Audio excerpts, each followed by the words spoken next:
ಮಾಟ ಮಂತ್ರ ಈ ಹೆಸರನ್ನು ಕೇಳಿದರೆ ಕೆಲವರಲ್ಲಿ ಆತಂಕ ದುಗುಡ. ಎಲ್ಲವೂ ಅವರವರ ನಂಬಿಕೆಗೆ ಬಿಟ್ಟಿದ್ದು.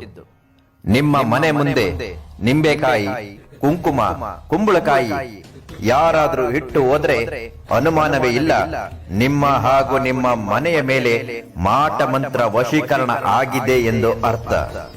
ಇದರಿಂದ ನೀವು ಎದುರಿಸುವ ಕಷ್ಟಗಳು ಅಂದರೆ ಮನೆಯವರೊಂದಿಗೆ ಆಗಾಗ ಜಗಳಗಳು, ಅಮಾವಾಸ್ಯೆ ಅಥವಾ ಹುಣ್ಣಿಮೆಗೆ ಗಾಬರಿಗೊಳ್ಳುವುದು, ವ್ಯಾಪಾರದಲ್ಲಿ ಅಥಟ್ಟನೆ ಬದಲಾವಣೆಗಳಾಗುವುದು, ಹೆಚ್ಚಾಗಿ ಅನಾರೋಗ್ಯದಿಂದ ಇರುವುದು, ಒಂದೇ ವ್ಯಕ್ತಿಯ ಬಗ್ಗೆ ಪದೇ ಪದೇ ಯೋಚಿಸುವುದು, ಯೋಚಿಸದೆ ಯಾವುದೇ ವ್ಯಕ್ತಿ ಮೇಲೆ ವಿಶ್ವಾಸವನ್ನು ಇಡುವುದು, ಹೆಚ್ಚು ಕೋಪಗೊಳ್ಳುವುದು, ಹೆದರಿಕೆಯಾಗುವಂತಹ ಕನಸುಗಳು ಬೀಳುವುದು ಮತ್ತು ಜೀವನದಲ್ಲಿ ಯಾವುದರ ಮೇಲೆಯೂ ಆಸಕ್ತಿ ಇಲ್ಲದೆ ಮಂಕಾಗಿ ಕುಳಿತುಕೊಳ್ಳುವುದು, ಇವೆಲ್ಲವೂ ಮಾಟ ಮಂತ್ರದ ಸಂಕೇತವಾಗಿರುತ್ತದೆ.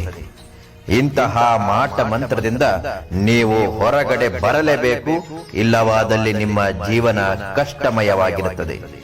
ಅದೆಂಥದ್ದೇ ವಾಮಾಚಾರ, ಮಾಟ ಮಂತ್ರ ಹಾಗೂ ವಶೀಕರಣವೇ ಆದರೂ ಶೀಘ್ರದಲ್ಲೇ ಪರಿಹಾರ ಮಾಡಿಕೊಡುತ್ತಾರೆ.